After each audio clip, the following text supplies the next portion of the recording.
देख ऐसे कर दो नहीं। दे मैं तुरंत देना।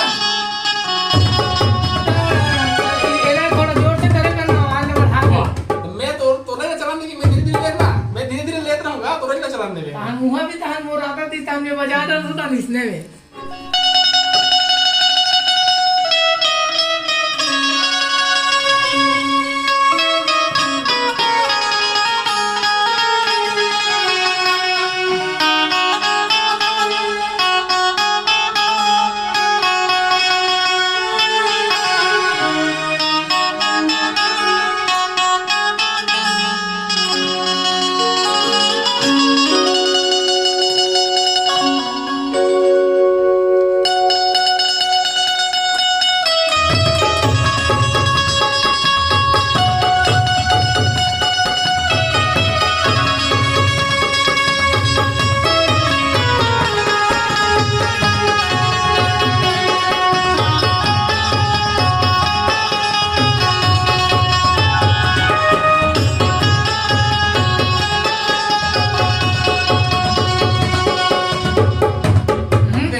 देख ऐसे कर दो नहीं।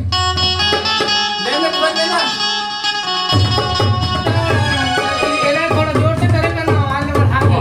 तो मैं तो नहीं चलाने देगी, मैं धीरे धीरे लेना, मैं धीरे धीरे लेता रहूंगा तो नहीं चलाने देगी। तान मुहा भी तान मोर आता थी, तान में बजा रहा था इसने में।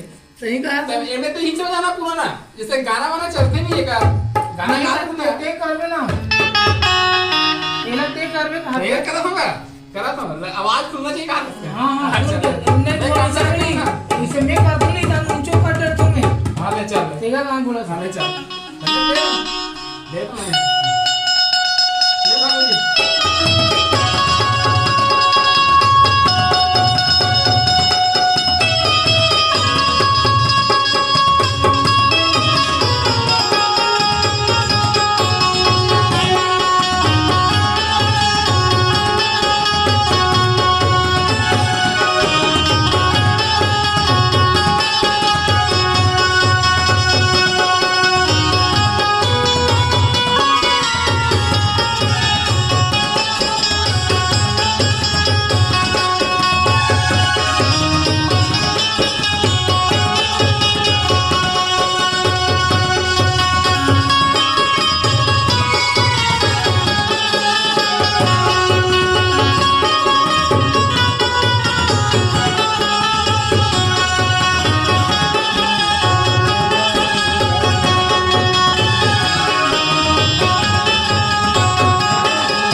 ताल नहीं देना है। हाँ।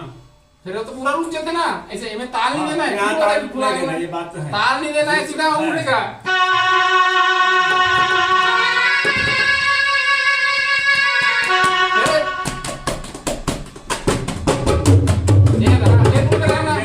हाँ चल ले, पता ले चल ले, ताल नहीं मांगना ना।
लास्ट लास्ट जो बीच में ताल दे रहा है उसको नहीं देना है, अभी ताल पड़ जाते बीच में। रेगुलर चलना है ये वाला, ये वाला ही ताल चलेगा ना जो अभी लास्ट एंडिंग करने वाला। अरे अति बन चाहिए लेकिन थोड़ा सा अलग ही छौत है। थोड़ा अलग हो, लेकिन छत पहले भेज के रखेगा।